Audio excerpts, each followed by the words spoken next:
What you got in mind? That you want to burn it, continue to burn it, or?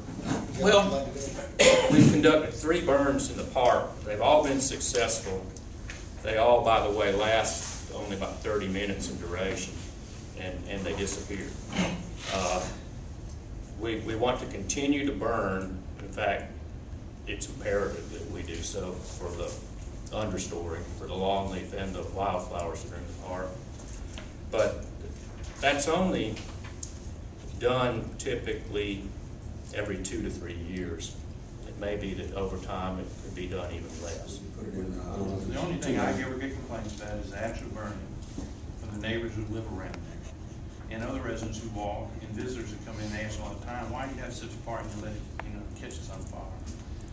And I thought maybe you could work with Jennifer and figure out how we can still accomplish the same things, and maybe do something on the perimeter, going in about 10 or 12 feet along the outside, so it's maybe kept up at a different level, and then let everything be natural up inside. Because I would like to be able to have benches where people can go up and enjoy the birds and see the wild and enjoy it. Our challenge is when we do that with all the new ADA laws that we have to deal with, you have to have walk areas that are accommodating for everybody. So we have to deal with that as a city. We've been put on notice. We got to put one in over here on Yukon over here where we just moved the playground equipment. We have a citizen knows the law, we move the playgrounds, therefore we got to put in a handicapped sidewalk to that location. And anytime there's a park and we create an area that is open to the public, we have to make sure that it's accessible to all, or we get a nice little knock on the door saying, well, why haven't you done this? So we need to make sure we address those concerns. That's all I asked was before we burn it again, that we have a plan and make sure that we're all on board on the plan so we move forward. That was my whole reason. I think if we had some signs right there notifying people, because they called me, and I probably didn't tell him. I was probably supposed to tell him, I didn't tell him. But I think it's communicate better that we tell them when we do burn, but I can burn every 3 years. Gee, I forget that you burned. I didn't know last time you burned. I'm getting old enough now that I forget. So Ms. Black must be young. I hate to cut this short, but we're over our time by a good bit, and we've got a couple more things to cover.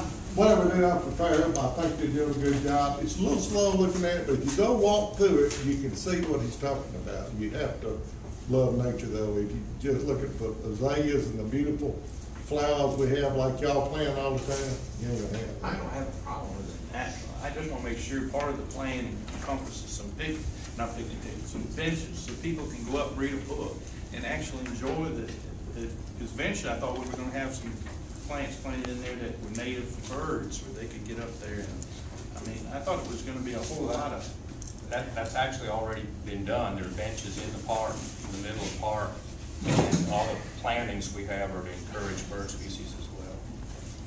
Concentrate on putting a sign up there, like it says Fairhope's Natural Park or something, so people won't compare the flowers with this. That's our next step. And I'd like you to work with Jennifer to figure what we do around the frame. That's really the 2 things that if we can solve those 2 things, I think we might be ahead of the game. Jennifer's on our committee, we'll certainly work on that direction. Tim, when you're talking about the perimeter, you talking about not burning the perimeter? So yeah. That's what we did. Don't go all the way to the side. If the fire department can go along with that, actually that's very light fuel loading. We can, what they call wet line it, just have them spray it before we burn it and it won't burn. I mean, if you're worried about the black of the 12 feet or so around the perimeter, because that's what we have to cut the grass anyway. Yeah, well, that can be the rest of it we let natural. You understand what I'm saying? Yeah, do a little more horticultural type stuff around the perimeter, make it more of a buffer from the one to the other, and so we're accomplishing the same thing, but that's all I'm asking. Might be a benefit. More than once I've seen cars parked pretty far into it too. That's right. We need a way to keep them all, especially on the north side. So the kids can go back to have their all the functions they have in the park. We'll talk about it. We'll get it done.